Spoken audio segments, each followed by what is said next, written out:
Assalamualaikum. Welcome to today's class, Subject Science.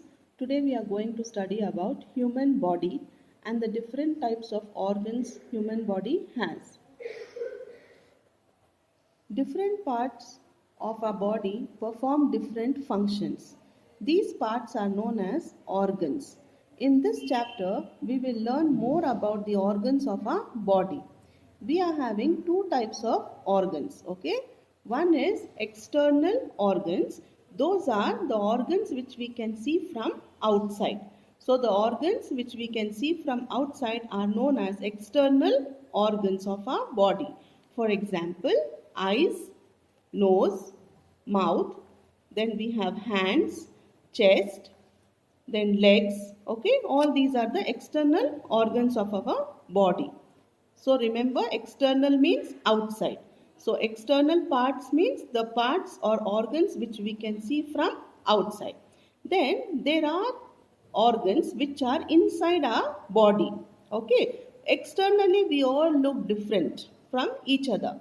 A person can be tall or short, yes, fat or thin, dark or fair, yes, but internally all of us are same because we have the same type of organs. Let us learn about them. What is our body made up of? Our body is made up of millions of cells. Cells are the building blocks of our body. Cells are the building blocks of our body. A cell is defined as the smallest structural and functional unit of life. So without cells, life cannot exist, okay? For a body to function well, we need cells.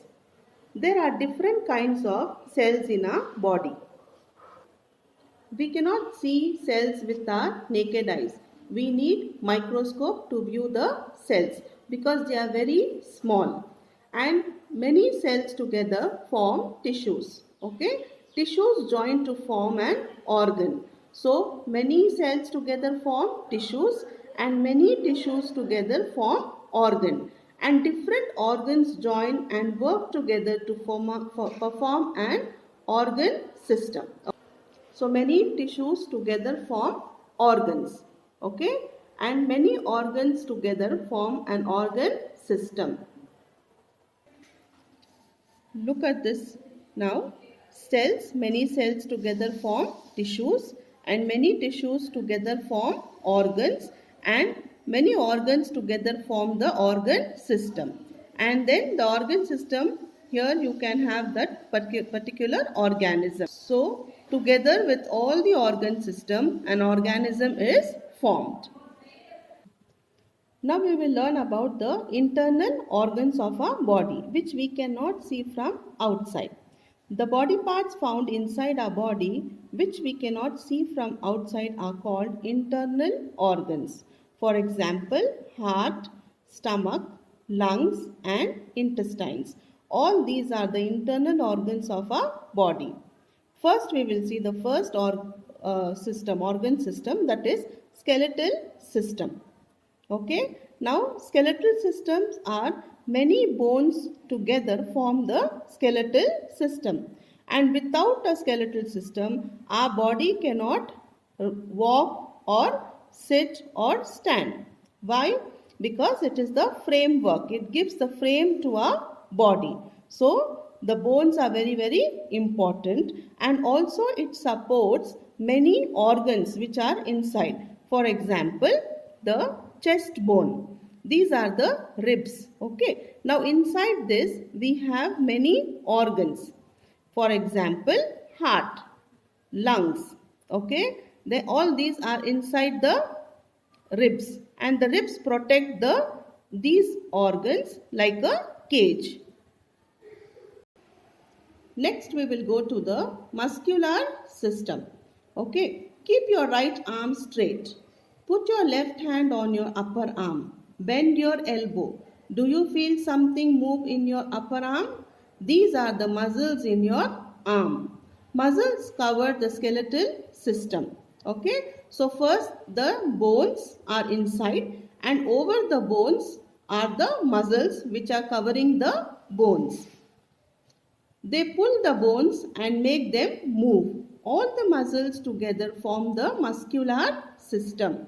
So, how are the how is muscular system formed? All muscles together form the muscular system.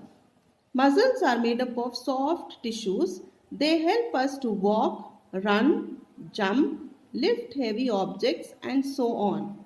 Some muscles are attached to internal organs like the heart and stomach because all the organs are made up of muscles. Such muscles help the organs to work.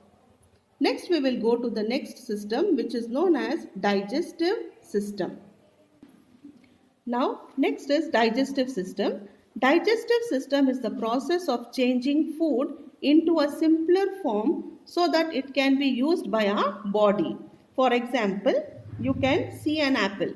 Now, how do we get the energy from the apple? Can we swallow the apple at the same time and get the energy? No. So, there is a process by which digestion takes place in our body to give energy to our body. Okay.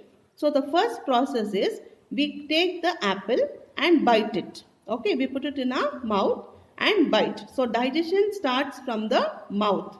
Okay, and when we bite, the teeth also come under the digestive system. Okay, then we start chewing the food. When we chew the food, then the food becomes little drier and we need something which is called as water.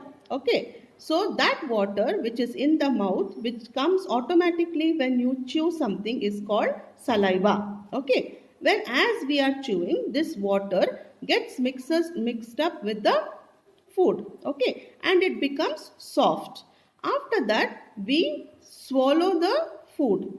When we swallow the food, there is something which is called as tongue. Okay. This tongue helps the food to roll into our mouth and swallow the food, and this food goes into the pipe which is known as the food pipe. What is this pipe called as? Food pipe. Another name for this is esophagus. Okay, what is the other name? Esophagus. Once it goes into the food pipe, the food passes inside the stomach. Okay, and here in the stomach keeps on churning the food. That means it mixes the food and there is some acid which is present on the lining of the stomach.